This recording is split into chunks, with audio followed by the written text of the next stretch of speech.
todos.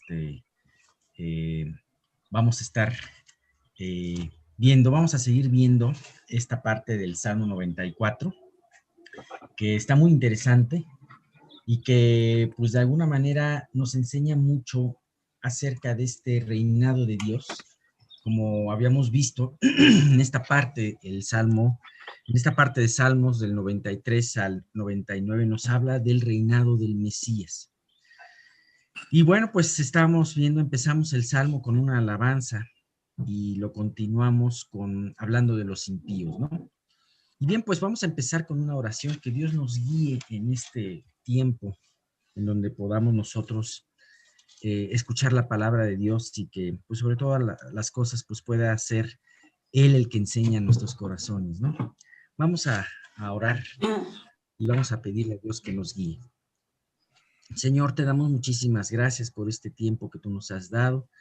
Te damos porque tú nos has guardado y mantenido en buena salud. Sabemos, Padre mío, que hay aflicciones, sabemos que hay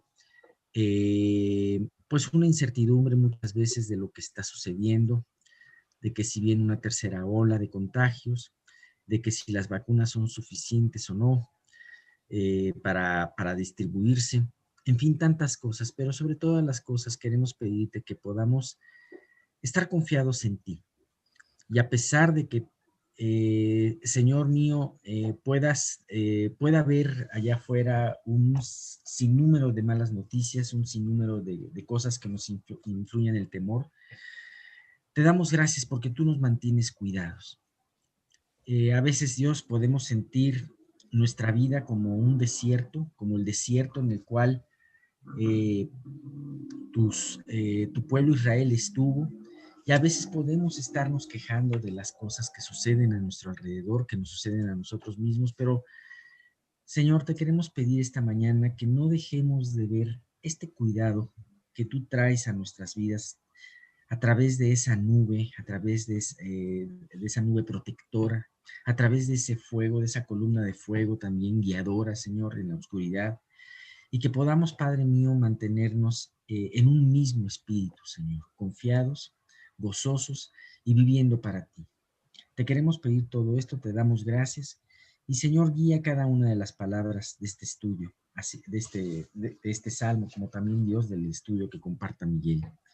Señor, te queremos pedir todo esto en el nombre de tu Hijo Jesús. Amén.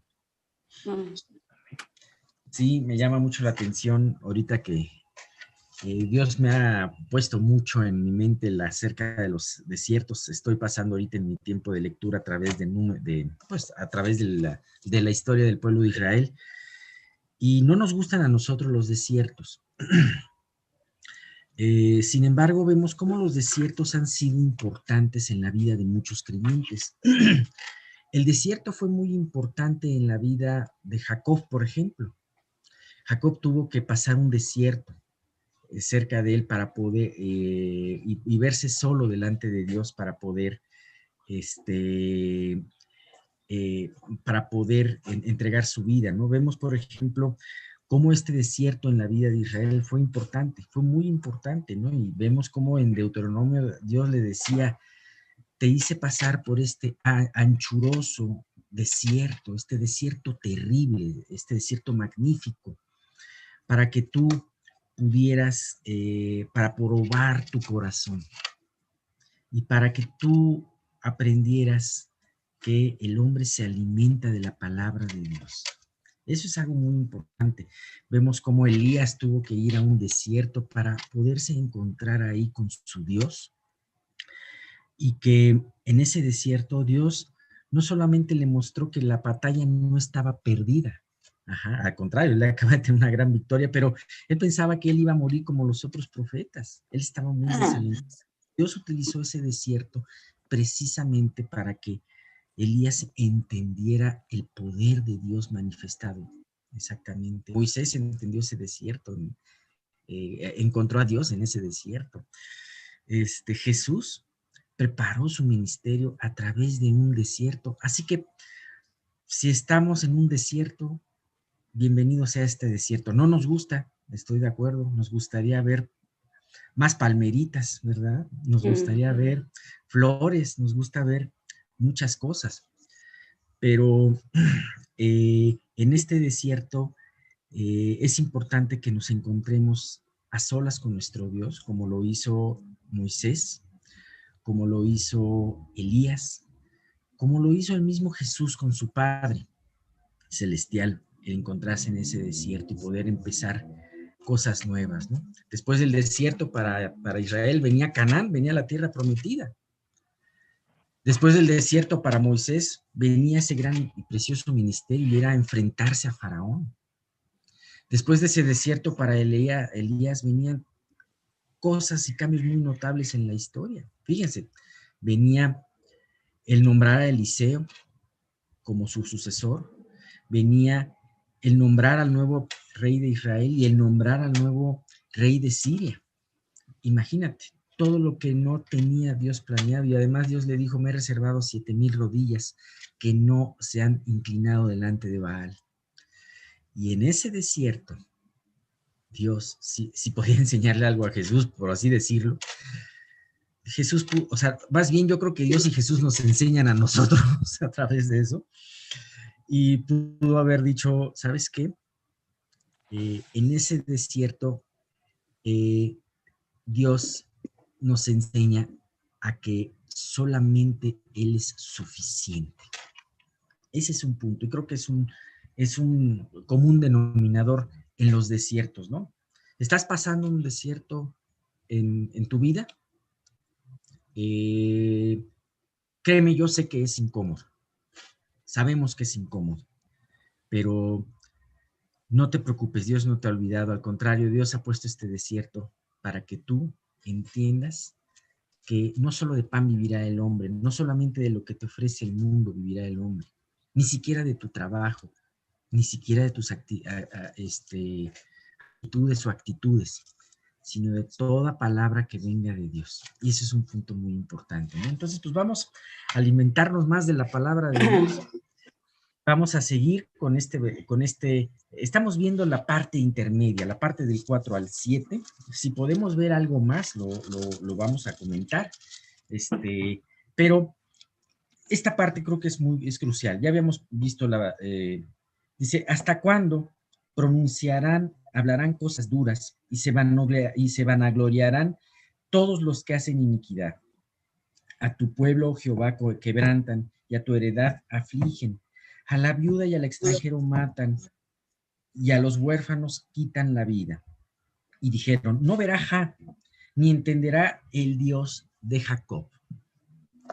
Bueno, vimos la primera parte en donde dice, hablan cosas duras. Y vimos cómo es impresionante, pero aparte es un lamento del salmista. ¿Hasta cuándo? Ajá. Muchas veces en nuestras vidas pasan por salmos muy alegres. Jehová es mi pastor, nada me faltará. Ajá. Muchas veces puede estar tu vida en ese sentido. Y muchas veces en tu vida puede estar como los salmos de David. ¿Hasta cuándo, Dios? Ajá. Y sabes qué? Es un clamor que tiene este salmista y que muchas veces nosotros podemos tener. ¿Hasta cuándo, Dios, cambiarán las cosas? ¿Hasta cuándo cambiará esta situación en mi vida? ¿Hasta cuándo cambiará esta situación en la iglesia, esta situación en el país?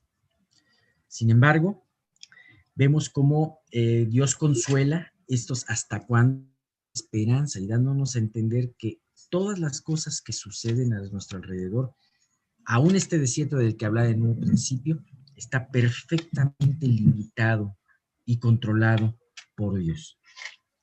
Bien, hablarán cosas duras. Habíamos hablado precisamente de que una de los frutos del impío es la boca, así como del creyente, la boca también. Tú puedes ver el hablar de un creyente y de un impío. Tú puedes entender a través del hablar qué tiene en su corazón, porque de la abundancia del corazón habla la boca.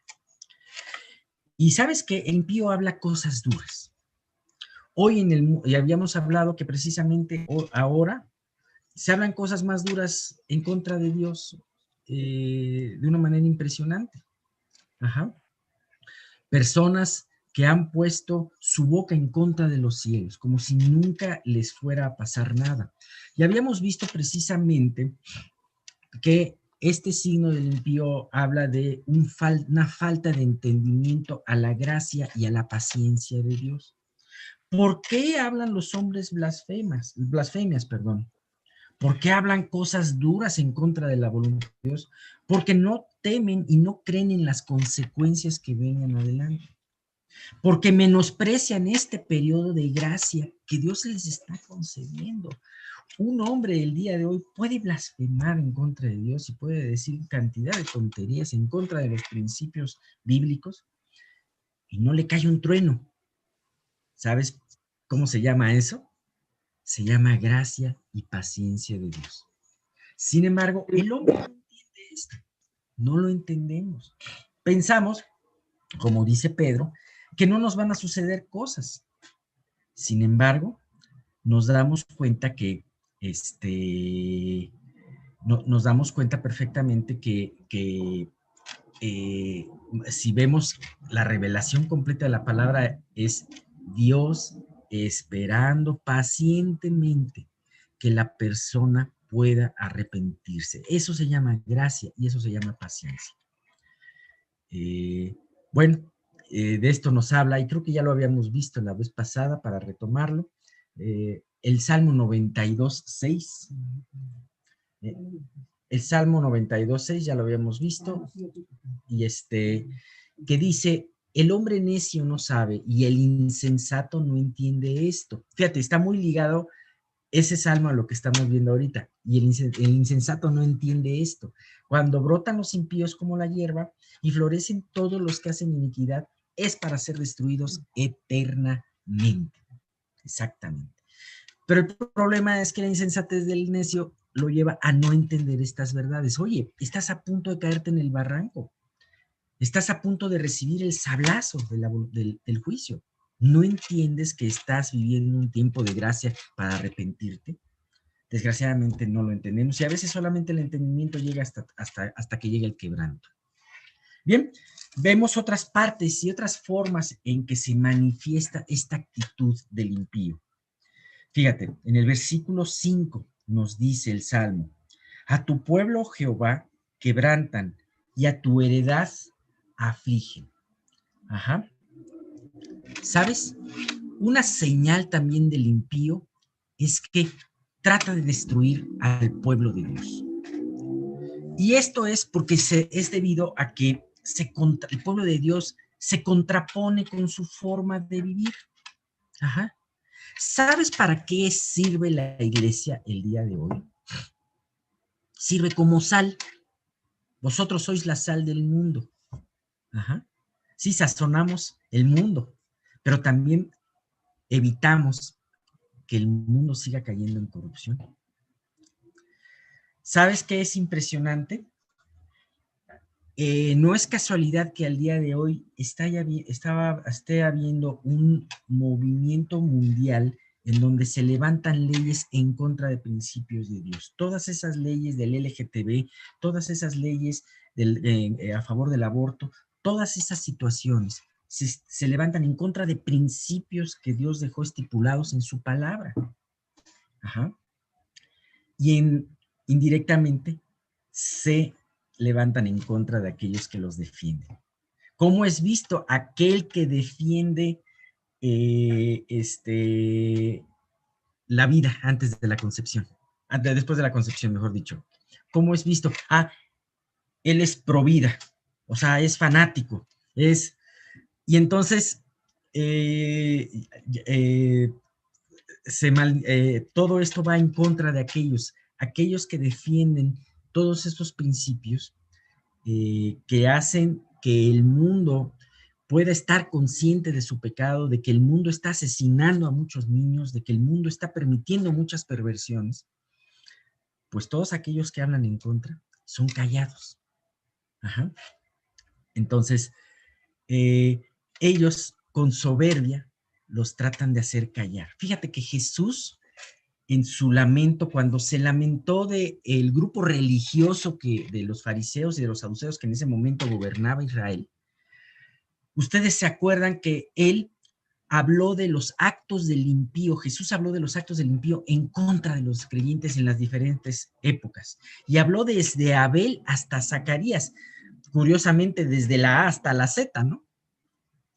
Y ven, todos ellos habló en contra, todos ellos se opusieron.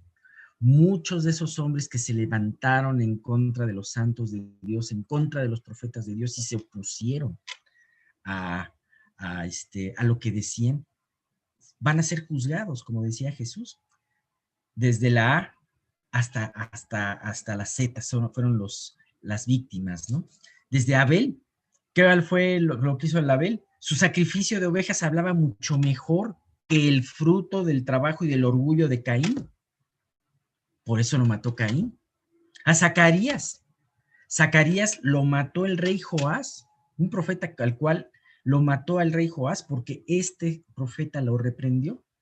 Si tú ves la historia, lo ingrato que fue este rey, porque el papá de Zacarías, precisamente, le salvó la vida a este rey Joás. Y mira cómo le fue pagando. Le dijo algo que no le gustó y lo mandó matar. Ajá. Bien, pero también el versículo 6, ¿qué nos dice el versículo 6? También habla de ese levantarse del impío contra el hombre. En un principio contra el hombre que profesa conocer a Dios, que habla palabra de Dios, pero también habla de que se levanta en contra de los indefensos. ¿Por qué? Porque dice, a la viuda y al extranjero matan, y a los huérfanos quitan la vida. De alguna manera aquí nos está hablando de tres personas que están en un estado de vulnerabilidad. Al huérfano no tiene un padre que lo defienda o una madre que lo defienda. La viuda no tiene un esposo, una familia que lo defienda. Y al extranjero no tiene una comunidad, está solo en un lugar. Ajá. Dios en su palabra, en los mandamientos, continuamente estaba hablando de tratar bien a los huérfanos, a las viudas, entendiendo que sobre Dios es Jehová, Señor, Rey, Dios del huérfano, Dios de las viudas. Ese es algo muy importante. Y al extranjero, ¿cuántas veces Dios les dijo a Israel? Al extranjero van a tratar bien porque ustedes fueron extranjeros 400 años. Ajá. La mejor forma de poder considerar a otra persona es considerarnos a nosotros mismos. Y considerarnos a nosotros mismos de que somos de la misma manera, ¿no? Fíjate que aquí definitivamente se está hablando de que el impío aborrece los dos principales mandamientos de Dios. ¿Cuál es el principal mandamiento de Dios? Amarás a Dios sobre todas las cosas, ¿no? Con todo tu corazón, con toda tu alma. Ajá. Y ese mandamiento lo aborrecen los impíos porque ellos se recrean en el mal, en hacer el mal. Pero también aborrecen el segundo mandamiento, que es amarás a tu prójimo como a ti mismo. ¿Por qué? Porque ellos no les gusta, se recrean en hacerle mal al indefenso, al vulnerable, y además quieren callar a aquellos que evidencian su pecado. No nos cansemos de evidenciar el pecado. No nos cansemos de vivir de una manera en que otros, aunque nos aborrezcan y aunque nos menosprecien, pero que podamos de alguna manera servir como frenos. Nosotros no servimos para convertir a las personas. Ese es un trabajo de Dios. Sin embargo, Dios nos ha dejado como sal. Y ese sí es nuestro trabajo, estorbar el mal, estorbar la maldad. Ajá. Así que es un punto importante. Por último, dice el versículo 7. Es un versículo que también me impresiona mucho. Dice, fíjate, y dijeron, no verá Ja, ni entenderá el Dios de Jacob. Y esto quiero hacer un especial énfasis porque es un versículo muy importante para entender la siguiente parte del Salmo. Como última característica, del impío es ver la arrogancia que hay en su corazón. ¿Sabes? Una de las peores consecuencias del orgullo en la vida del hombre es hacernos tontos o hacernos insensatos. Sí, una persona que va caminando en el orgullo y que va aumentando en su orgullo, también va aumentando en su necedad y en su insensatez. Ajá. Sí, realmente una persona, los impíos en su arrogancia, se vuelven insensatos. Y así como ellos no están creyendo que hay consecuencias eternas a su pecado, no están creyendo que ellos creen que pueden maltratar la heredad de Dios y no les pasa nada, que pueden maltratar a los que Dios defiende, a las viudas, a los huérfanos, al extranjero, y no pasa nada. De la misma manera ellos piensan que Dios no sabe, no entiende. El día de hoy, a partir de hace un par de siglos más o menos, se ha multiplicado la cantidad de ateos que hay en el mundo. Y esa no es otra forma más que de ser insensatos, de ser con poco entendimiento. El hombre no solamente ya se atreve a decir, como en el Salmo dicen que Dios no verá, como si Dios no, o que Dios no entenderá, sino ya se atreven a decir, Dios no existe. Ajá. Estaba leyendo un pintor, un gran pintor muralista mexicano, puso en un mural muy grande en los años 40 un recadito para mucha gente que decía, Dios no existe, ¿no? Y eso causó un gran revuelo en la sociedad. Ahora no, ahora lo triste de eso es que ahora no causaría revuelo en la sociedad. Ajá. Pero en aquel entonces, hasta unos estudiantes universitarios de ingeniería fueron a este hotel donde estaba este mural y borraron lo que puso este pintor. Y tenían a un gran prelado de la Iglesia Católica que fuera a bendecir este lugar porque se iba a inaugurar y no quiso porque decía, no hasta que me quiten ese letrero. En fin, hubo gran revuelo. ¿Sabes qué pasaría ahorita? Ahorita todo el mundo aplaudiría eso, ¿no? Y bueno, el mundo se ha atrevido a decir Dios no existe, pero eso viene desde pensar, Dios no verá, Dios no entenderá. ¿Sabes? Es impresionante el engaño que contiene esto, porque claramente la Biblia dice que cada uno de nosotros dará cuentas a Dios de su vida, de sus palabras, de sus pensamientos. Lo que es dicho en secreto en las cámaras será proclamado desde las azoteas. Ese es un punto muy importante. Imagínate la historia del Lázaro y el rico. El rico de esa historia se dio cuenta demasiado tarde de las consecuencias de su pecado. Y sabes, cuando se dio cuenta que no podía salir del lugar donde estaba y que se dio cuenta que no podía nadie acercarse a dar un vasito, ni siquiera unas gotitas de agua, entonces le pidió a Abraham y le dijo que por favor le permitiera ir con sus hermanos para prevenirlos de las consecuencias de su pecado, para prevenirlos del infierno. Y sabes, te acordarás que le contestó a Abraham. Le dijo a Abraham, si no oyen a Moisés y a los profetas, a ellos escuchen. Y el rico, que en sus argumentos necios le seguían hasta en el infierno, le siguió diciendo y le siguió insistiendo, no, padre Abraham, pero si alguien se levantara de los muertos, a ese escucharían. Siempre la opinión de este hombre era más importante que la opinión de Dios, y aún hasta en el Seol, ¿no? Mas Abraham le dijo, esto está en Lucas 16:31, si no oyen a Moisés y a los profetas, tampoco se persuadirán, aunque alguno se levantare de los muertos. ¿Sabes? Dios dejó nuestro periodo de vida aquí en la tierra para poder arrepentirnos, para poder ir a Él y para poder ir a su palabra para encontrarlo. Si el hombre ignora ese tiempo de gracia que menospreciamos pensando que Dios es ambiguo, que Dios no existe y que es un periodo de gracia, si ignoramos ese periodo de gracia y si ignoramos lo que dice su santa palabra, ¿sabes qué? No habrá nada que lo detenga en su camino hacia el infierno. Imagínate ahora que hemos estado hablando de ateos, imagínate la escena.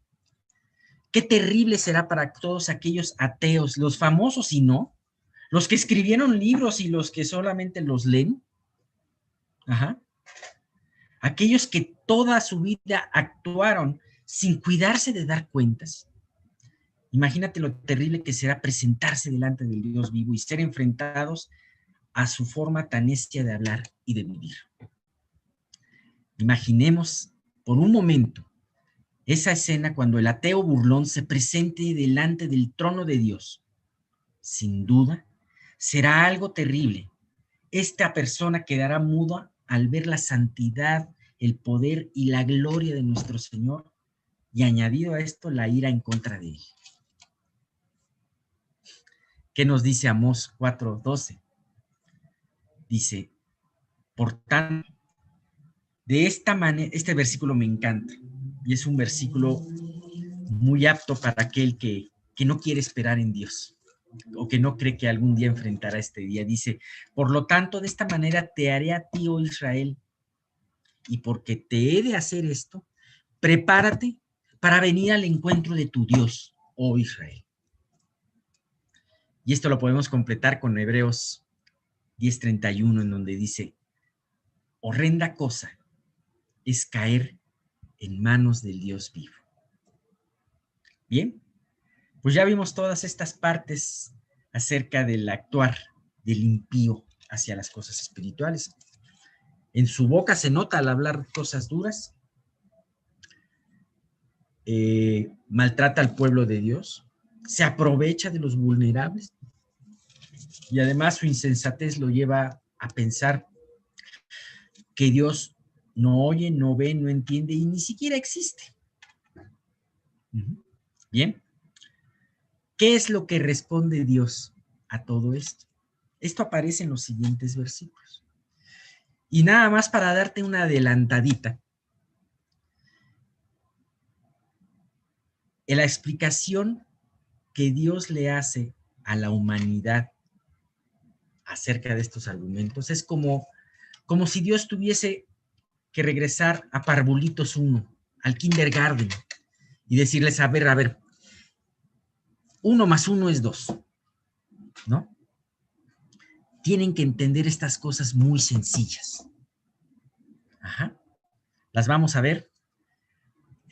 Son tan lógicas, tan básicas, que pueden parecer hasta irónicas, pero es la única forma como Dios puede hablarle a un corazón endurecido por la insensatez, por el no querer creer en sus promesas y no querer creer en sus juicios.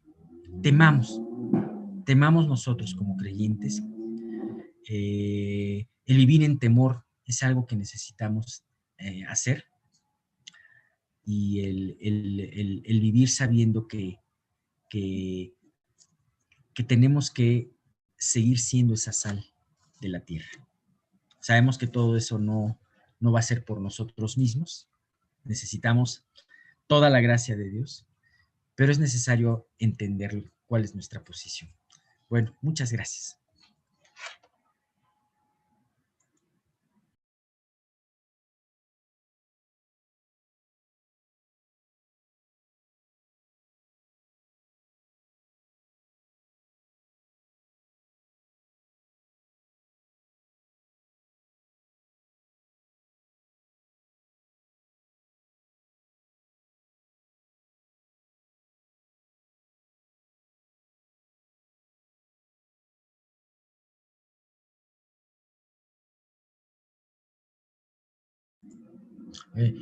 Conecta tu micrófono, Miguel. Ya. Bien. Disculpen, pensé que ya estaba conectado. Les decía que, retomando nada más un poco la cuestión de nuestro estudio, Iniciamos con la armadura divina, de Efesios 6:12 en adelante, y una vez que termina la armadura divina, que es la provisión que Dios le da a todo creyente para poder estar equipado para las luchas que va a enfrentar una vez que ya sea creyente, se vuelve enemigo del diablo y el sistema de pensamiento que él tiene, y la lucha es contra huestes espirituales de maldad. Tiene la parte en la que Pablo habla de la oración por él, para que él pueda manifestar con denuedo el misterio de Jesucristo. Y dentro de este punto de la oración, ampliamos un poco el tema para que nosotros podamos aprender de una manera más profunda la esencia de cómo tenemos que orar.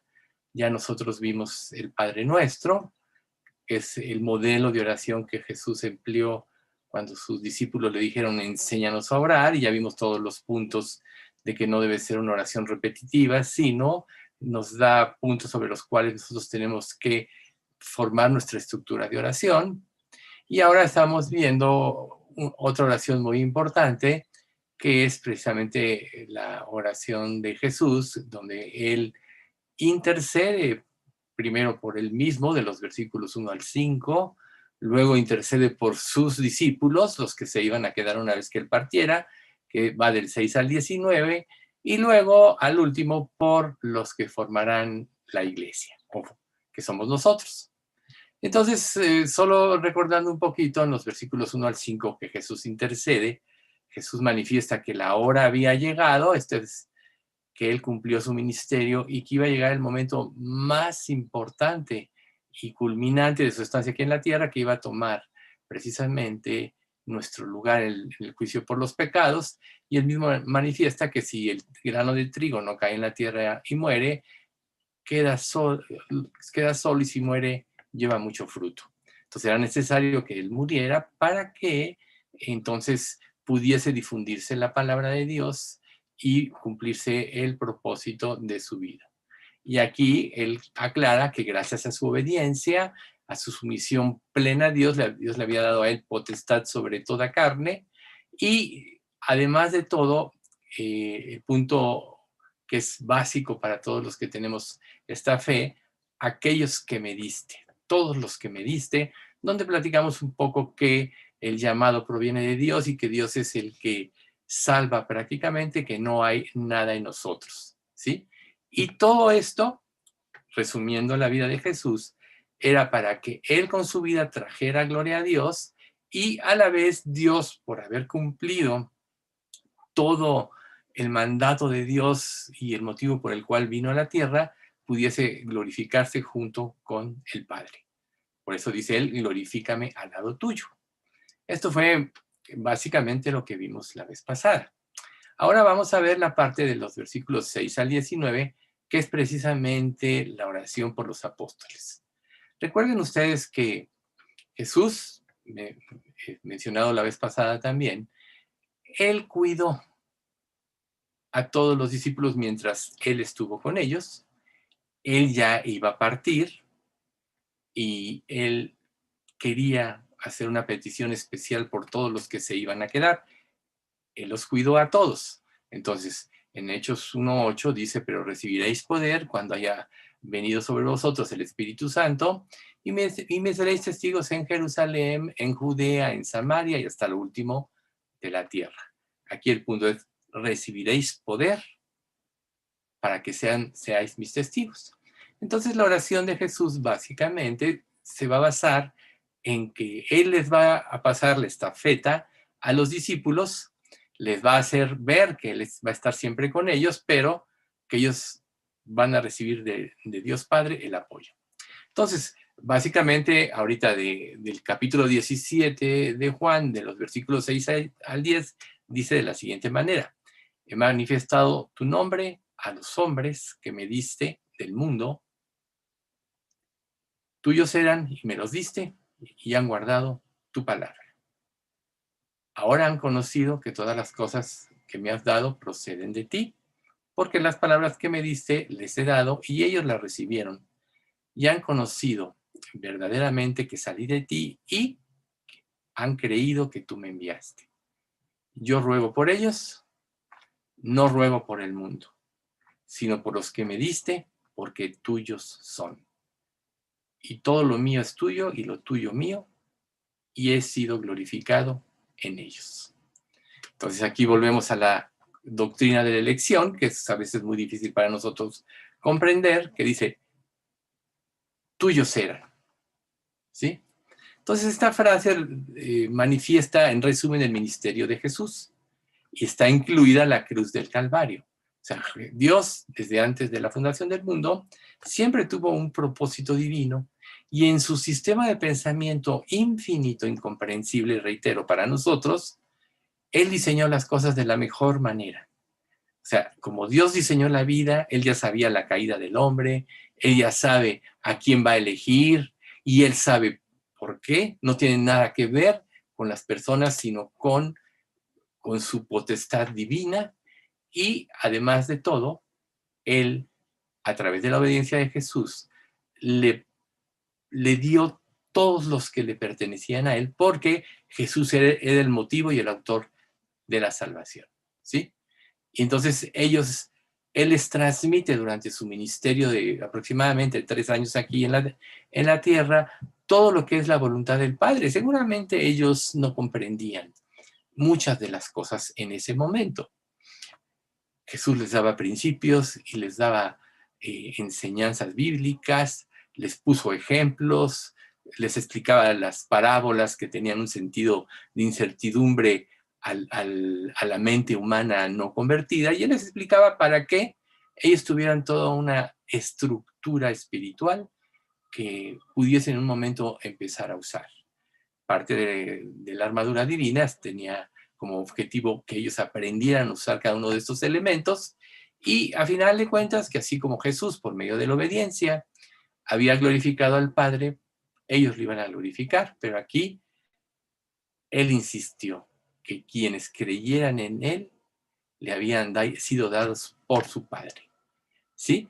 Y entonces Jesús en Juan 6:37 declara esto, que dice, todo lo que el Padre me da vendrá a mí, y al que a mí viene no le echo fuera. Entonces, por ejemplo, para nosotros y para los apóstoles, ellos tenían la seguridad de que al haber creído en Jesús, ellos iban a estar siempre siendo resguardados por Dios, ¿sí? En su soberanía, Dios se iba a encargar de todos ellos. Entonces, la afirmación contundente de tuyos eran es precisamente, aún desde antes de la conversión, ya le pertenecían a Dios. Recuerden que Dios había terminado su trabajo desde antes de la fundación del mundo. Y Él, precisamente, también declara que, y esto está en Efesios 1:4, según nos escogió en Él antes de la fundación del mundo, para que fuéramos santos y sin mancha delante de Él. Nosotros no podemos pensar en que Dios puede ser injusto, y es un punto muy importante. Recuerden que uno de sus atributos es la justicia, y es una justicia perfecta, y otra evidencia de que su justicia es perfecta y que es inquebrantable es que Él tenía que establecer su justicia aún en aquellos que Él destinó para vida eterna, y tenía que quedar satisfecha su justicia. Entonces, al darnos un sustituto en Cristo, Cristo pagó por todos nuestros pecados de nuestra existencia, y al darnos Dios el arrepentimiento y la fe, esa justicia nos es imputada. Podríamos decir que nuestros nombres, por tanto, están escritos en el libro de la vida del Cordero, ¿sí? Por ejemplo, aquí vemos que en la eternidad, quienes van a ir con Dios, sus nombres están escritos en el libro, y quienes no van a ir no están escritos en el libro, como nos lo hace ver Apocalipsis 17:8. Dice así, y la bestia que has visto era y no es, y está para subir del abismo e ir a perdición. Y los moradores de la tierra, aquellos cuyos nombres no están escritos desde la fundación del mundo en el libro de la vida, se asombrarán viendo a la bestia que era y no es y será. Entonces, todo el que Dios nos llame va a creer en el poder engañoso. ¿Por qué? Porque ellos rechazaron la mentira, ¿sí? Por ejemplo, De que hay una selección, también lo vemos nosotros en Hechos, capítulo 18:10, donde dice, porque yo estoy contigo y ninguno pondrá sobre ti su mano para hacerte mal, porque yo tengo mucho pueblo en esta ciudad. O sea, este pueblo que él tenía eran aquellos que ya estaban inscritos desde la fundación del mundo. Entonces, vemos cómo Jesús durante su ministerio, él se dedicó a predicar el evangelio, pero a preparar a sus 12 discípulos para que sobre ellos se preservara la veracidad de la doctrina. Eso no lo dice Juan 17:8, recuerden, no es tanto que vamos a ver versículo por versículo de esta parte, sino los hechos más revelantes de la oración de Jesús. Juan 17:8 dice, porque las palabras que me diste, les he dado, y ellos las recibieron, y han conocido verdaderamente que salí de ti, y han creído que tú me enviaste.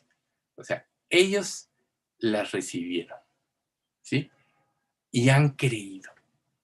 Esa es una parte fundamental de lo que es la fe genuina. Muchas personas, y aún en aquel tiempo, muchos argumentaban que tenían fe. Pero nosotros bien sabemos que la verdadera fe tiene que tener un sustento verdadero. Y el único sustento verdadero es la revelación de Dios, de su voluntad a través de su palabra. Por eso dice la Escritura en Hechos, en Romanos 10:17, así que la fe es por el oír y el oír por la palabra de Dios. No puede haber verdadera fe si no está fundamentada en lo que Dios escribió y en lo que Él prometió. Entonces, la fe genuina para salvación, Dios se las dio a sus discípulos, para que ellos tuvieran todos los elementos para seguir adelante.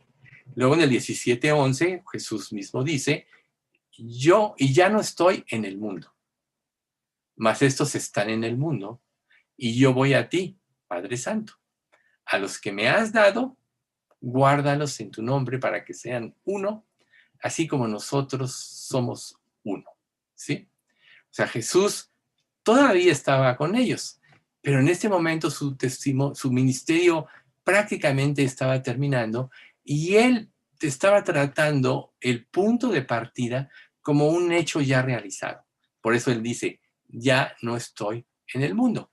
Sin embargo, él dentro de esta oración ora para que ellos tengan la fuerza y el poder para poder enfrentar la tentación y enfrentar el aborrecimiento del mundo sin su presencia y protección inmediatas. O sea, recuerden, Jesús los guardó. Aquellos que me diste, yo los guardé. Ahora yo voy a ti, ¿sí?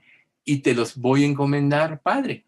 Y entonces es precisamente lo que nosotros ya sabemos y parte de lo que explicó Alex ahorita en este Salmo 94. O sea, el mundo aborrece a Dios porque no quiere que sus malos hechos sean reprendidos. Y la pura presencia de Dios nadie la podría soportar, porque Dios es santo, santo, santo. Entonces, por eso Jesús declara en Juan 15:18 en adelante, dice, si el mundo os aborrece, sabed que a mí me ha aborrecido antes que a vosotros. Si fuerais del mundo, el mundo amaría lo suyo. Pero porque no sois del mundo, antes yo os elegí del mundo, por eso el mundo os aborrece. Después, si quieren, pueden leer hasta el 16:4, que nos habla de todo esto. Aquí lo importante es saber que todo el que Dios eligió y se identifica con Jesús, le va a pasar exactamente lo mismo. El mundo lo va a aborrecer. Y nosotros nos vamos a encontrar en que vamos a luchar contra toda una humanidad rebelde y contradictora que no ama a Dios ni quiere saber de Él y por eso lo niegan y lo tratan de quitar. Pero Jesús claramente dice, guárdalos en tu nombre. O sea, ¿qué nombre más poderoso hay sino el nombre de Dios? ¿Sí? Sobre la base firme de la eternidad y la inmutabilidad de Dios, Jesús le pide a Dios Padre, guárdalos en tu nombre. Porque Él estaba orando no nada más por su seguridad temporal y porque cumplieran el ministerio en este mundo, sino por la seguridad eterna que todos los creyentes tenemos, todos los que ponemos nuestra fe en Cristo y somos hechos hijos de Dios, tenemos seguridad eterna. Entonces, cuando Jesús dice que los guardan en su nombre, es una realidad. Y recuerden que en Romanos 8 nos lo dice esta parte del 31 en adelante. ¿Qué pues diremos a esto? Si Dios es por nosotros, ¿quién contra nosotros? El que no escatimó a su propio Hijo, sino que lo entregó por todos nosotros, ¿cómo no nos dará también todas las cosas? Y luego, ¿quién acusará a los escogidos de Dios? Dios es el que justifica, etcétera. Esto es hasta el versículo 38. Pero, si Dios es por nosotros, ¿quién contra nosotros?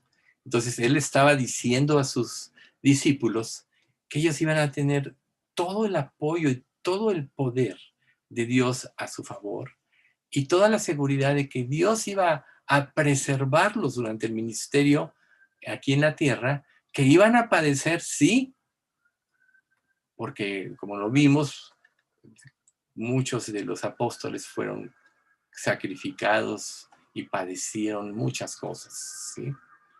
Pablo sufrió naufragios, azotes, y muchos de ellos también. Recuerden, en Hechos, la primera vez que testifican Pedro y Juan, los azotan y les prohíben hablar en nombre de Cristo, y ellos salen gozosos por haber sido tenidos por dignos de sufrir afrenta por el nombre de Dios.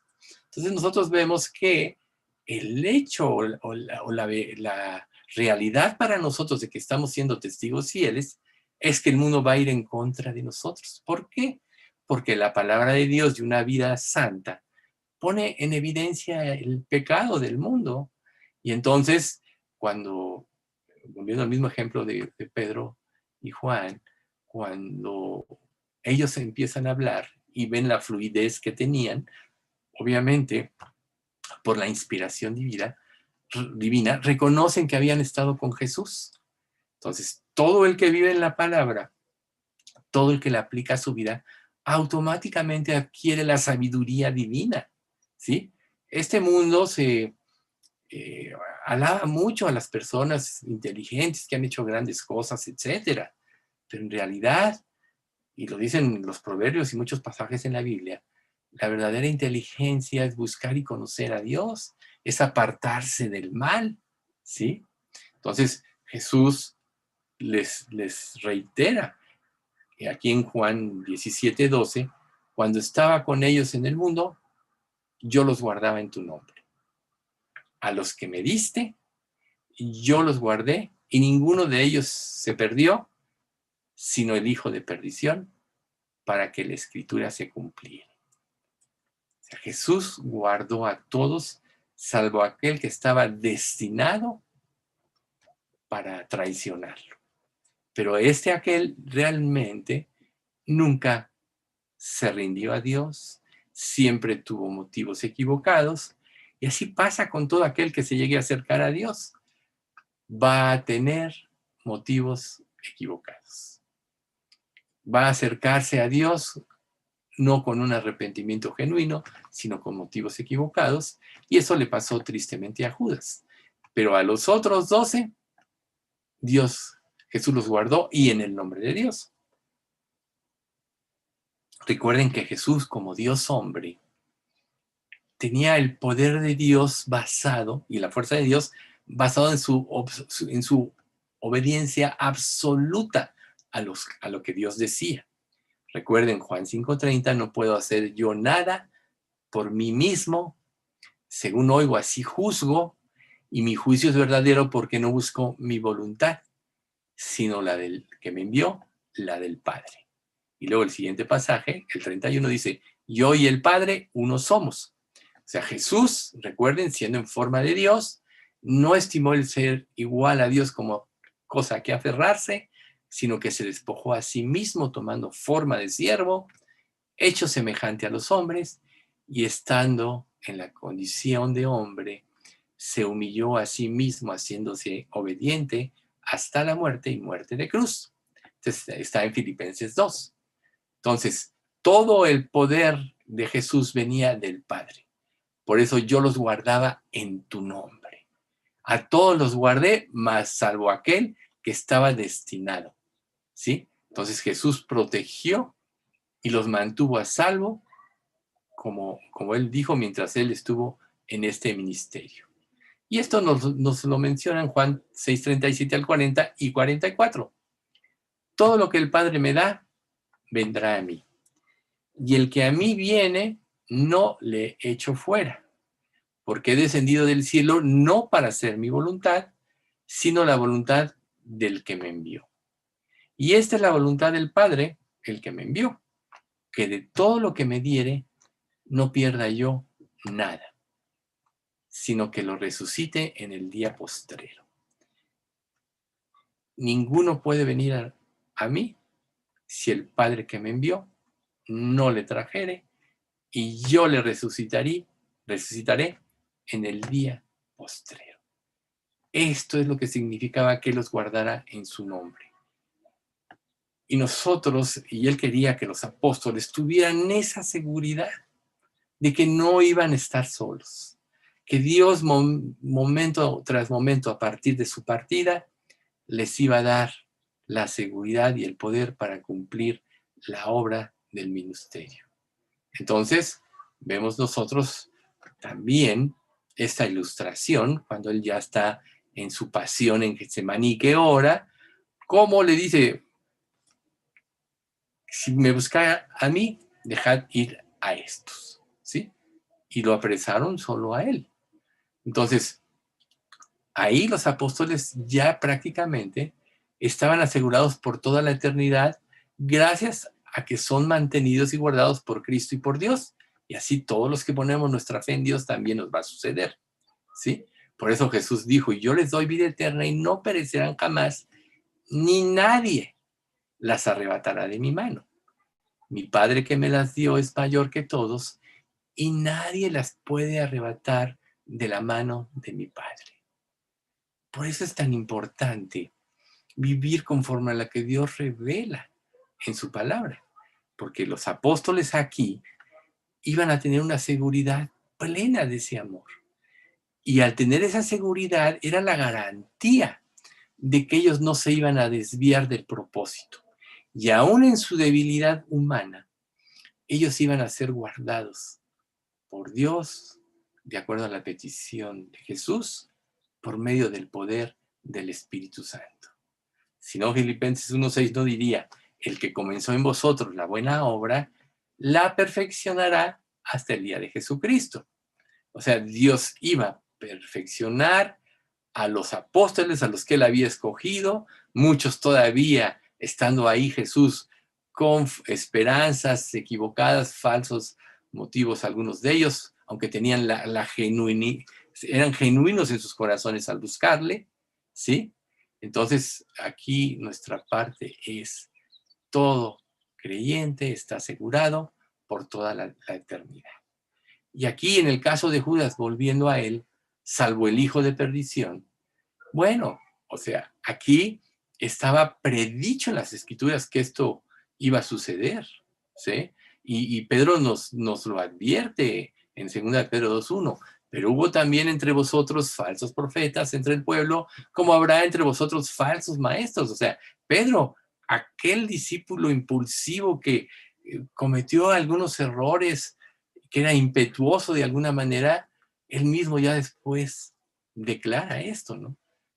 Que introducirán cubiertamente herejías destructoras y negarán al Señor que les rescató, atrayendo sobre sí mismos destrucción repentina. Ese Pedro ya había aprendido para cuando escribe su carta todas estas cosas en vida. Y luego en la segunda carta dice: pero los cielos y la tierra que ahora existen están reservadas por la misma palabra, guardadas para el fuego en el día del juicio y la perdición de los hombres impíos. O sea, él ya sabía el destino, pero él sabía que él iba a estar guardado. Entonces, la deserción de Judas, y eso tenemos nosotros que verlo. Yo recuerdo cuando todavía no me convertía, que una vez hubo un programa ahí en el 13, no sé si algunos se acuerdan del señor Saldaña, era muy incursionado en muchos temas, pero era famoso porque era muy ágil para conducirlos. Una vez, cerca de una Semana Santa, como estamos nosotros por iniciar la semana entrante, tuvo él un consenso y había un sacerdote católico, había un judío, un rabino y había un pastor. Y entonces formaron un diálogo como de 3 o 4 programas y al final de cuentas ellos llegaron a una conclusión, que Dios sí perdonó a Judas. Pero realmente, digo, yo me quedé con esa situación, pero cuando yo ya empecé a leer la Biblia y me convertí, pues me di cuenta, por lo que la misma Biblia dice que no. O sea, tanto Judas como Pedro tuvieron muchos errores y fallas, pero hubo una diferencia entre los dos. Pedro verdaderamente se arrepintió y Judas no, ¿sí? Aunque la Escritura dice que Judas, arrepentido, devolvió las monedas, no fue un arrepentimiento para salvación, sino que más bien las cosas no salieron como yo creía y se salieron de mi control. Y ese arrepentimiento no salva. Por ejemplo, en el Salmo 41:9 se nos dice, aún el hombre de mi paz, en quien yo confiaba, el que de mi pan comía, alzó contra mí su calcañar. Luego el Salmo 109:8 dice, sean sus días pocos, tome otro su oficio, que ese es el que los discípulos usan cuando escogen a Matías. Y luego Juan 13:18, no hablo de todos vosotros, yo sé a quién he elegido, mas para que se cumpla la Escritura, el que come pan conmigo, levantó contra mí su calcañar. Ahí recita Jesús parte del Salmo 41:9. ¿Ven ustedes? Las Escrituras ya habían predestinado que iba a haber un traidor, que iba a ser seducido por Satanás, iba a ser seducido por una razón. Se acercó a Jesús con causas, o con, mejor dicho, con motivos equivocados. O sea, Dios no falló. Por eso dice, a todos los que me diste yo los guardé, salvo el hijo de perdición. Aquel que ya estaba predestinado por Dios Padre para cumplir este propósito. ¿Sí? Y la verdad, nosotros tan solo por este hecho debemos temer salirnos de la voluntad de Dios. Entonces, Jesús sigue con su oración hacia sus discípulos diciendo en 17:15, no ruego que los quites del mundo, sino que los guardes del mal. Él sabía que ellos tenían que seguir en el mundo, porque una vez partiendo Jesús, sobre sus apóstoles iba prácticamente a formar su iglesia. ¿Sí? Entonces, tenían un llamamiento más grande, ser partícipes de los padecimientos de Cristo, para como Cristo, por hacer la voluntad, había glorificado al Padre, ellos también lo glorificaban. Entonces, esta referencia básicamente se basa en que ellos iban a ser protegidos de Satanás y de todas sus fuerzas y de sus insidias. Para eso les dio prácticamente la armadura divina, y por eso en el Padre Nuestro dice, y no nos metas en tentación, mas líbranos del mal. Y curiosamente dice, porque tuyo es el reino, el poder y la gloria por todos los siglos también, ¿no? Lo dice inmediatamente después. Entonces Dios tiene todo el poder para guardar a su pueblo. Jesús encomienda a sus discípulos para que sean guardados y cumplan su ministerio. Si nada más pensemos en algo muy importante que nos puede pasar a cualquiera. Dios hizo todo por nosotros en la cruz, como hizo todo por los discípulos. Si Él ya lo hizo todo, ¿por qué nos iba a dejar sufriendo en este mundo?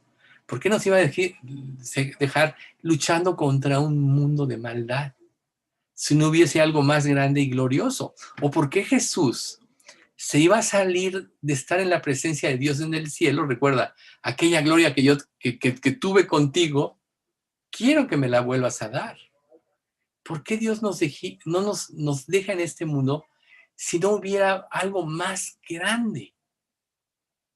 en lo cual él quería que participáramos. Entonces nosotros tenemos que pensar que a pesar que vivimos en este mundo, Dios nos deja y dejó a sus discípulos con ese objetivo de ser partícipes del reino de Dios. Pero por eso pide que los guarde del mal y de todas las fuerzas de Satanás.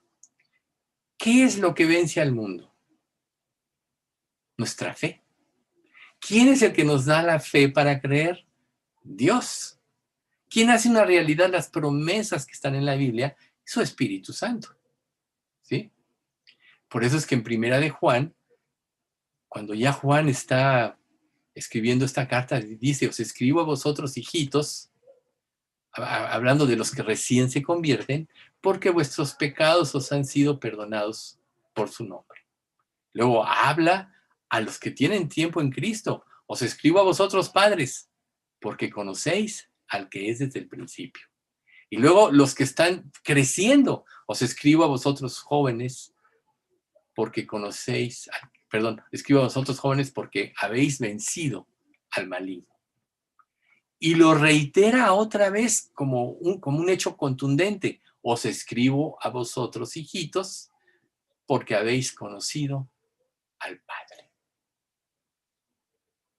Os escribo a vosotros, os he escrito a vosotros, Padre, porque habéis conocido al que es desde el principio. Os he escrito a vosotros, jóvenes, porque sois fuertes y la palabra de Dios permanece en vosotros y habéis vencido al maligno. Esta es prácticamente la protección de Dios en todos los grados de crecimiento de una persona. Los discípulos tenían una base y principios bíblicos que Jesús les había dado, que Jesús les había hecho entender, pero ahora que Él se iba, iban a tener que ser ejercitados en todo esto, con la victoria garantizada en la dependencia de Dios, como Cristo mismo lo hizo, para traer gloria al Padre. ¿Sí? Y más adelante, en la misma Primera de Juan 3:12, él vuelve a hacer referencia precisamente a la cuestión del maligno. No como Caín, que era del maligno y mató a su hermano. ¿Y por qué causa le mató? Porque sus obras eran malas y las de su hermano justas. Entonces Jesús a ellos les advirtió que sí, el mundo los iba a aborrecer, que a muchos iban a matar inclusive, como sucedió con la mayoría de los apóstoles, pero que Él iba a preservar su fruto, su eternidad, les iba a dar la victoria al tiempo que Dios quisiera tenerlos en el mundo. ¿Cuándo iban a glorificar al Padre? ¿Cuándo iban a estar cerca del Padre? Cuando terminaran el ministerio que ellos habían cumplido, pero ahora con esta oración a ellos les queda claro que iban a quedar en el mundo bajo la protección y el poder divino para cumplir su ministerio. Esto nos lo menciona también 1 de Juan 5, 18 y 19. Sabemos que todo aquel que ha nacido de Dios no practica el pecado, pues aquel que ha sido engendrado por Dios le guarda y el maligno no le toca. Lo que es nacido de Dios, a lo mejor sí puede pecar, pero no practica, porque Dios mismo le guarda. Y nosotros sabemos que somos de Dios y que el mundo entero está bajo el maligno. Entonces, no debe ser una sorpresa las presiones del mundo, ni para ellos iba a ser una sorpresa, ni iba a ser una sorpresa encontrarse como que iban a luchar, iban a padecer por causa de su nombre, pero teniendo esta convicción dentro de ellos, que era muy fuerte, tan fuerte que todo lo dejaron por seguir a Jesús, ellos sabían que iban a terminar victoriosos. ¿Sí? Entonces, Jesús derrotó en la cruz a Satanás, y Satanás pensaba que al lograr su muerte, él iba a destruir la obra de Dios, y es cuando se afirmó. Entonces el enemigo, Satanás, siempre va a tratar de maquinar dentro de su sistema de maldad contra los creyentes. Si no, 1 Timoteo 3:12 no diría, y todo aquel que quiere vivir piadosamente en el nombre de Cristo padecerá persecución. Todo el que quiera vivir piadosamente en Cristo Jesús padecerá persecución. Entonces, para nosotros la persecución no es una tragedia, sino debe ser un gozo, como cuando los discípulos salen gozosos de haber sido tenidos por dignos de padecer afrenta por causa de su nombre. Debe ser un gozo porque es una evidencia de que tú estás dando un testimonio fiel al mundo de Jesús. Preocúpate si tú te puedes relacionar con cualquier persona de este mundo y tu vida no les genera convicción ni tienes persecución. La evidencia de eso es que no estás viviendo fielmente la palabra de Dios. Y los discípulos lo sabían y por eso para ellos era un privilegio padecer persecución por causa de Cristo. ¿Sí? Entonces, si el mundo entero estaba bajo el maligno y Dios dejaba a los discípulos aquí, Él les iba a garantizar la victoria. ¿Sí? Entonces, Satanás es más inteligente que los seres humanos, tiene una experiencia añadida desde Adán a la fecha de miles de años, haciendo caer a la gente y confundiéndola y poniéndole lazos a los creyentes para que su testimonio se destruya, muchas cosas. Pero el que vive para Dios y cree las promesas va a acabar victorioso y va a hacer que se frustren los planes de destrucción de Satanás para los creyentes. ¿Por qué Satanás, si ya perdió a cada persona que se convierte a Cristo, los ataca tanto? Les voy a decir por qué. Porque el testimonio fiel de un creyente puede atraer a muchos inconversos a la salvación. Entonces, por eso él trataba de atacar a los apóstoles para que fueran inconstantes en su vida, fueran inconstantes en su entrega, porque así no iban a tener un testimonio. Pero ellos ya habían aprendido de Jesús el costo de seguir a Cristo. Por eso menospreciaron sus vidas hasta la muerte. Esa es la clave para que podamos tener un testimonio fiel, y esa es la clave por la que los discípulos pudieron dejar un legado. A unos hermanos de Jesús, recuerden que la Escritura declara que ni sus hermanos creían en él. Sin embargo, vemos que más adelante Andrés se convierte en uno de los líderes principales de la iglesia y Santiago escribe la carta que tenemos en la Biblia, ¿verdad? O sea, Dios, por su misma fidelidad, también los salvó porque también estaban escritos en el libro de la vida, ¿sí? Entonces, Pedro mismo, que vivió tantas cosas y estos fracasos y se arrepintió y fue usado por Dios, recuerden cómo a un Pablo tiene que reprenderlo en Galacia, que le dice, si tú siendo judío vives como los gentiles, ¿por qué cuando vienen unos de la fe judía conversos, te unes con ellos y obligas a los gentiles a judaizar? Y le aclara, no hicimos nada para poder ser salvos. Dios en su misericordia lo hizo. O sea, Pedro tuvo que ser reprendido. Entonces Pedro más adelante, en 1 de Pedro 5:8, declara, sed sobrios y velad, porque vuestro adversario el diablo, como león rugiente, anda alrededor buscando a quién devorar, al cual resistís firmes en la fe, sabiendo que los mismos padecimientos se van cumpliendo en todo el mundo, entre todos los hermanos, ¿no? Entonces, Satanás, recuerden, además también pidió a Job, porque dijo, no, Job no blasfema tu nombre porque lo tienes protegido, quítale todo. Y Dios le quita todo. Sabemos que Dios tenía un plan para Job. No es que el diablo lo indujo, sino que más bien Dios llevó al diablo a donde él quería, porque él había decidido traer una prueba a la vida de Job para llevarla a una vida más alta. Pero eso no quiere decir que Satanás no quería destruirlo. Y ya que perdió todo Job y mantuvo su entereza, entonces dice, toca su cuerpo y verás, ok, solo guarda su vida porque yo tengo un plan. Entonces, Jesús tuvo que decir, dijo también el Señor, Simón, Simón, he aquí Satanás nos ha pedido para zarandearlos como a trigo, pero yo he rogado por ti, que tu fe no falte. Y tú, una vez vuelto, confirma a tus hermanos. Lucas 22, 31 y 32. O sea, Satanás lo había pedido como pidió a Job. Pero Jesús dijo, yo he rogado porque tu fe no falte.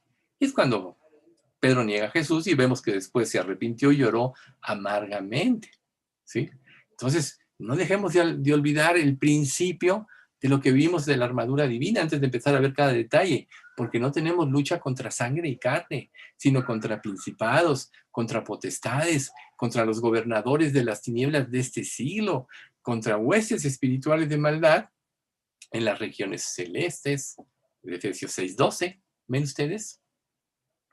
Nuestra lucha es una lucha espiritual y los apóstoles ya sabían que iban a enfrentar una lucha a muerte, que iban a tener un enemigo feroz que no veían, que no sabían cómo actuar, pero si Jesús había vencido, ellos tenían la certeza y la seguridad de que siguiendo los pasos de Jesús, iban a vencer así como venció Jesús. Por eso es cuando Jesús está a punto de ser crucificado, él dice, ahora es el juicio de este mundo. Ahora el príncipe de este mundo será echado fuera. Al tener Jesús su victoria en la cruz, prácticamente venció por completo a Satanás. Y todo sucesor o todo creyente a partir de entonces, empezando por los apóstoles, siguiendo las pisadas de Jesús, tiene la victoria asegurada. Esto nos lo dice Juan 12:31. Y en Juan 16:11 lo vuelve a repetir Jesús. Ahora es el juicio de este mundo, ahora el príncipe de este mundo será echado fuera.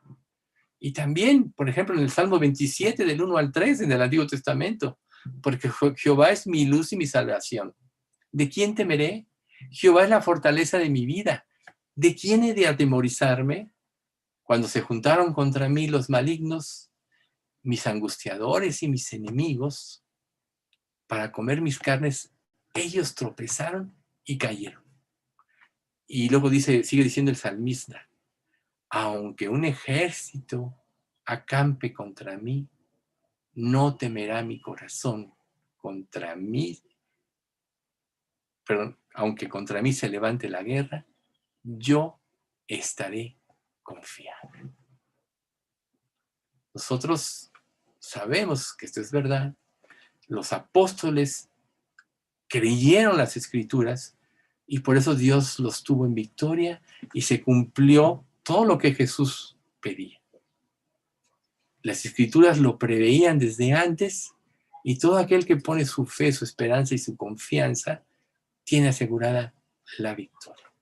Pero nosotros sabemos además que no depende de nosotros, sino del llamamiento de Dios y de la fidelidad de Dios. Por eso, pase lo que pase, pasara lo que pasara, los apóstoles iban a estar confiados. Pase lo que pase en nuestra vida, nosotros debemos estar confiados. Y viene precisamente una parte muy importante aquí en Juan 17:17, que es precisamente el fundamento de lo que ya hemos empezado a decir. Santifícalos en tu verdad. Tu palabra es verdad. Aquí es donde vemos nosotros la victoria total y completa, ¿sí? Santifícalos. Ese verbo también se repite en Juan 10:36. Al que el Padre santificó y envió al mundo, vosotros decís, tú blasfemas porque dije, soy hijo de Dios. Entonces aquí nosotros tenemos que saber, la palabra santo quiere decir apartado para Dios. La mayoría de aquí ya lo sabemos. La santificación es un proceso, apartar a algo para un uso en particular. ¿No acaso Pedro dice, mas vosotros sois linaje escogido, real sacerdocio, pueblo adquirido por Dios para que anunciéis las virtudes de aquel que os llamó de las tinieblas a su luz admirable? O sea, Dios a los apóstoles los estaba santificando para cumplir un proyecto y un propósito. Y Él lo cumplió, ¿sí? Los apartó para un uso particular y todos cumplieron su ministerio. Todos los creyentes, a partir de entonces, somos apartados para Dios y para sus propósitos. Por eso es que, claro, y esto de una manera exclusiva, pero por eso es que todos nosotros tenemos que dedicar nuestra vida, como seguramente lo tuvieron que entender también los apóstoles, a el plan que Dios tiene para cada uno de nosotros. No hay proyecto más grande en la vida que dedicarte a eso. Si bien es verdad que el diablo va a tratar de distraer, va a tratar de formar falsos objetivos, va a tratar de que dudemos del amor de Dios, va a tratar de confundir nuestras metas, muchas cosas va a tratar de hacer él. El que es santificado, el que se mantiene en la verdad, siempre va a poder discernir qué es la voluntad de Dios y qué está haciendo un ataque en su vida. Y esto los apóstoles lo fueron entendiendo más y más en la medida que fueron cumpliendo sus ministerios y fueron creciendo en la fe. Nosotros vemos en las cartas de Pedro un creyente maduro, que ya había experimentado muchas cosas y que aún a lo largo de su vida había cometido errores, sí. Como nosotros quizá también cometamos errores. Pero ¿cuál va a ser la victoria? Levantarnos. Hasta lo dice un proverbio, el justo se puede levantar 7 veces. O sea, el punto es que no quitemos los ojos de Dios y de que Él tiene para cada vida un propósito definido, como la tuvo los apóstoles. Para nosotros ellos son historia, pero nos dejaron un legado, cuando menos algunos de ellos en las cartas que escribieron, nos dejaron un legado para que nosotros pudiésemos caminar en la vida con seguridad, sin apartarnos del plan que Dios tiene para cada uno en particular. ¿Sí? Entonces, si somos apartados de Dios, dedicamos nuestra vida a descifrar esto y en la medida que vivamos en su voluntad, nos va a ser fácil. Recuerden, otro proverbio, para el entendido, la sabiduría le es fácil, pero para el necio, aunque la memorice y la recite, no la puede entender. ¿Cuál es el caso de cada uno de nosotros? ¿Cuál es tu caso? ¿Cuál es mi caso? Por eso es tan importante no quitar los ojos de Jesús como los apóstoles no lo hicieron. ¿Sí? Entonces, en consecuencia, cada creyente solo debería hacer lo que Dios quiere y aborrecer lo que Dios aborrece. Fíjense. Porque yo soy Jehová vuestro Dios. Vosotros, por tanto, os santificaréis y seréis santos, porque yo soy santo. Así que no contaminéis vuestras personas con ningún animal que se arrastre sobre la tierra. Es cuando Dios les dicta todos los mandamientos y todas las cosas que tenía que hacer el pueblo de Israel. ¿Sí? Y luego en el 45, este es Levítico 11, 44 y el 45.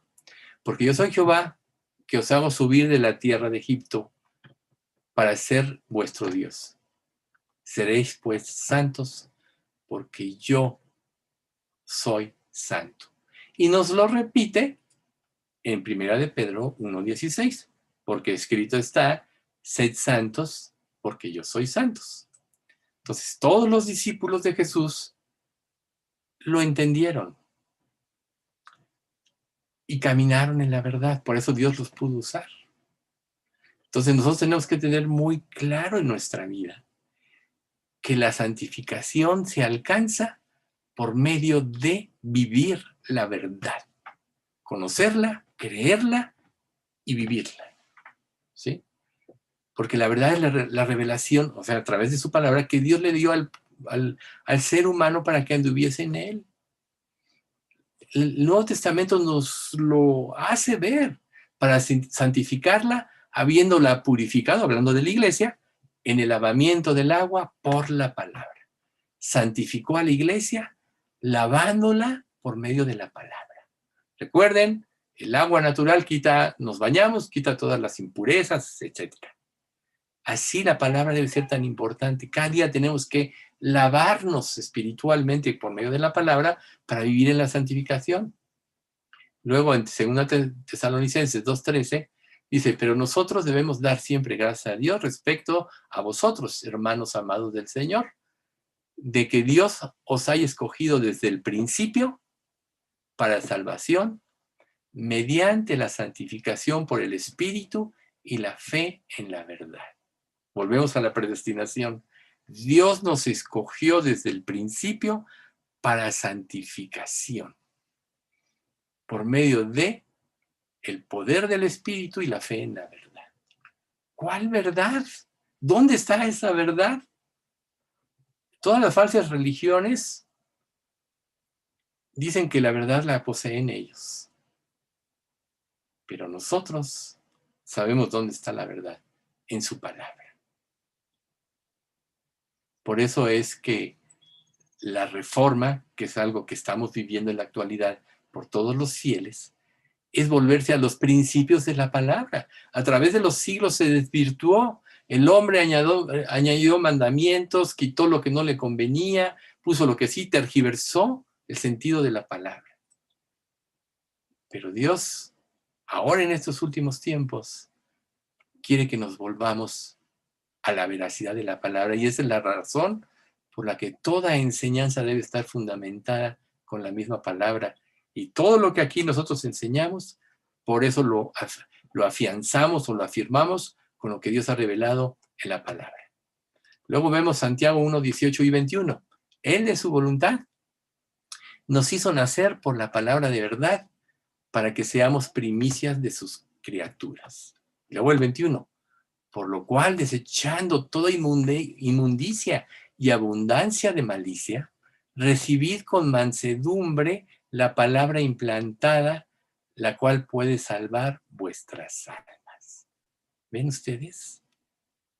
¿Qué tan importante fue para los apóstoles la palabra?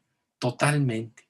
Para ellos fue la revelación de Jesús y luego, ya por inspiración divina, ellos completaron todo lo que nosotros ahora tenemos como la Santa Biblia, conjunto de libros o biblioteca de 66 libros, ¿verdad? Luego primero de Pedro 1, 22 y 23, habiendo purificado vuestras almas por la obediencia a la verdad mediante el Espíritu, para el amor fraternal no fingido.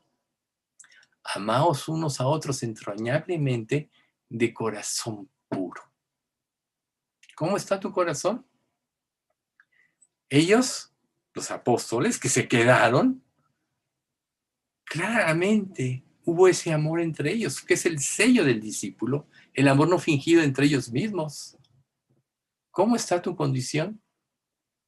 Y luego el 23, ¿no? Siendo renacidos no de simiente corruptible, sino de incorruptible, por la palabra de Dios que vive y permanece para siempre.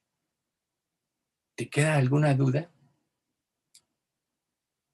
Como no les quedó a ellos pudieron seguir el camino de sus pensamientos, pero ya tenían o tuvieron el ejemplo de Judas. Judas siguió el camino de sus pensamientos y su fin va a ser pasar el infierno eterno separado de Dios y con los más grandes tormentos, porque fue el traidor más grande de la historia. Traicionó a Jesús. Vivió en sus propios pensamientos. Miren, el sentido de pertenencia a nuestra iglesia debe ser total. ¿Cómo tomas tú la iglesia? Los apóstoles formaron iglesias, formaron congregaciones en todos lados y todos tenían respeto a esto que Dios estaba haciendo. Por eso lo llamaban casa de Dios en el sentido espiritual. Recuerden, donde estén 2 o más congregados en mi nombre, ahí estoy yo en medio de ellos.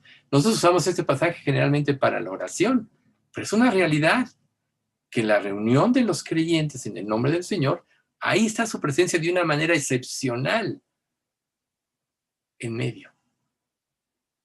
Por eso es que Dios a nuestra iglesia nos está metiendo en esta prueba, por ejemplo, para que anhelemos que Dios nos dé ese lugar que lo glorifique a Él. Y cuando nos lo dé, sepamos que es ahí donde está nuestro hogar y donde tenemos que poner toda nuestra energía y todo nuestro gozo y todo para cumplir la obra de Dios. ¿Qué tan comprometido estás tú? Los apóstoles tuvieron que comprometerse totalmente. Y luego en Juan 17, 19. Y por ellos yo me santifico a mí mismo, para que también ellos sean santificados en la verdad. Yo me santifico a sí mismo. Esto significa que Jesús se había apartado en forma total y exclusiva para hacer la voluntad de Dios. Los apóstoles tuvieron que hacerlo. ¿Tú tienes esa convicción en tu vida, por ejemplo? Fíjense lo que declaró Jesús cuando estaba aquí, en Juan 4:34. Jesús les dijo, mi comida es que haga la voluntad del que me envió y que acabe su obra. Esa debe ser la comida de cada creyente, lo más importante en su vida. Por eso es que Jesús dijo, no hay quien haya dejado padre, casa, hermanos, hermanas y tierras con persecuciones, que no reciba 100 veces más en esta vida y en el siglo venidero la vida eterna. ¿Ven? Lo más importante para la vida de los apóstoles fue Jesús.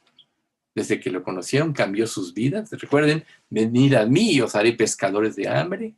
Y para todo verdadero creyente que se identifica, lo más importante debe ser hacer la voluntad de Dios. En Juan 5:19 Jesús dijo, respondió Jesús y les dijo, de cierto os digo, no puede el Hijo hacer nada por sí mismo, sino lo que ve hacer al Padre, porque todo lo que el Padre hace, también lo hace el Hijo igualmente. Por tanto, los apóstoles sabían que tenían que tener una obediencia extrema de la palabra de Dios. ¿Sí? Judas 6:38. Porque he descendido del cielo, Juan 6:38. Porque he descendido del cielo no para hacer mi voluntad, sino la voluntad del que me envió. Juan 7:16. Jesús les dijo, mi doctrina no es mía, sino de aquel que me envió. Juan 9:4. Me es necesario hacer las obras del que me envió, entre tanto que el día dura. La noche viene, cuando nadie puede trabajar. Hoy es el día en que todo creyente debe de vivir para trabajar para Dios. Los apóstoles ya pasaron, vemos en sus vidas un legado. Dios permitió ver sus errores, así como los errores de Israel en el Antiguo Testamento y de muchos siervos de Dios, para que aprendiéramos en cabeza ajena y no cometamos los mismos errores. Pero aquí vemos que Jesús claramente vivía para hacer la voluntad de Dios y todo aquel que se identifique plenamente con Él debe de vivir para hacer la voluntad de Dios. La historia determinará qué es lo que pase con esta generación. Nosotros no somos responsables por lo que otros hagan, pero sí somos responsables por lo que Dios nos ha mostrado a nosotros, porque lo que Dios nos ha legado en la palabra, que estamos escuchando y estamos conscientes, ¿sí? Porque solo a través de la palabra y la obediencia podremos ser apartados plenamente para Dios por la verdad que Él reveló. ¿Cuál es la fuerza de tu vida? ¿Las emociones? ¿Las circunstancias que te hacen tambalear? ¿O la fe en la palabra de Dios que te afirma? En los apóstoles, Dios los afirmó. Sí, cometieron errores, pero rectificaron. Pablo persiguió a la iglesia por un celo judío equivocado. Pero cuando Jesús se le reveló, cambió su vida. Y con la misma intensidad, o yo creo que hasta más, con la que él persiguió a la iglesia pensando que vivía en un camino equivocado, Él vivió para Cristo, por eso trabajó más que todos. Pero él mismo declara, y no yo, sino la gracia de Dios conmigo, en Corintios. Entonces, ¿qué vas a hacer tú? Todavía la próxima vez vamos a hablar exactamente cuando ya Jesús ora por la iglesia, por todos los que han de quedar. Ahorita, todo lo que los apóstoles vivieron también es para nosotros. Pero Dios tiene un plan inquebrantable y esa debe ser la convicción de nuestra vida, no otra cosa. Recuerden que este mundo va a ser destruido. Dice, como dice Pedro 3, ¿no? Y la tierra y las obras que en ella hay serán deshechas. Y si todo ha de ser destruido, ¿cómo no deberéis aprender a vivir en piadosa y santa manera de vivir? Todo va a ser destruido. Todo por lo que dejes de entregarte a Dios por las cosas de este mundo se va a ir a la basura, al cesto. Pero todo lo que tú dejes por seguir a Cristo tiene un valor eterno. Es una inversión eterna. Y en el cielo va a haber muchas riquezas de los que menospreciaron sus vidas en este mundo y le creyeron a Dios y vivieron por las riquezas eternas. Jesús mismo dijo que debemos vivir no por las riquezas de este mundo, sino por las eternas, para que cuando éstas falten, nos reciban en las moradas eternas. Todo en este mundo se va a perder, todo en este mundo se va a quedar. Piénsalo. Vamos a dar gracias. Padre bendito, te queremos agradecer mucho por este estudio. Te damos gracias, Padre, porque tú en tu palabra nos has dejado un legado que es la base de nuestra fe y sobre la cual debemos de vivir y actuar. Te queremos pedir, Señor, que nos des amor por tu palabra, amor por ti por sobre todas las cosas, para que en nuestra vida solo hay un pensamiento, vivir para hacer tu voluntad. Señor, sabemos que mientras nuestros corazones puedan estar torcidos o llenos de vanidades ilusorias, de codicia de las cosas de este mundo, no podremos tener una verdadera entrega. Pero te pedimos que nos ayudes a ver con claridad cuál es el verdadero tesoro como hoy nos lo has mostrado. Enséñanos a amarte, enséñanos a amar el hacer tu voluntad. Enséñanos a vivir por las cosas que vendrán, Señor. A menospreciar nuestras vidas hasta la muerte en este mundo y vivir solo para hacer lo que a ti te agrada. Concédenos esto, Señor. Concédenos la salvación de todos los miembros de nuestra iglesia. Y te pedimos que nos conviertas en instrumentos fieles y poderosos para que a través de nuestro testimonio y de tu palabra podamos transmitir estas verdades a otros y muchos se puedan convertir, Señor, de los que tú has sido elegidos, de los que tú has elegido. Señor, guíanos a ellos y prepáranos para dar defensa de la fe que tenemos ante cualquiera que nos la demande. Guárdanos de cualquier contagio, Señor, y te pedimos que nos des ese lugar que tú ya tienes en el momento oportuno, pero que pongas ese anhelo en todos, ese deseo, Señor, que te glorifique a ti, para que cuando tú nos lo des, que para nosotros en nuestra mente ya es un hecho, sepamos que verdaderamente tú vas a estar presente ahí y vas a usar ese lugar como un pilar a través del cual se pueda difundir, una plataforma a través de la cual se pueda difundir el Evangelio. Te pedimos todo esto en nombre de Cristo Jesús. Amén.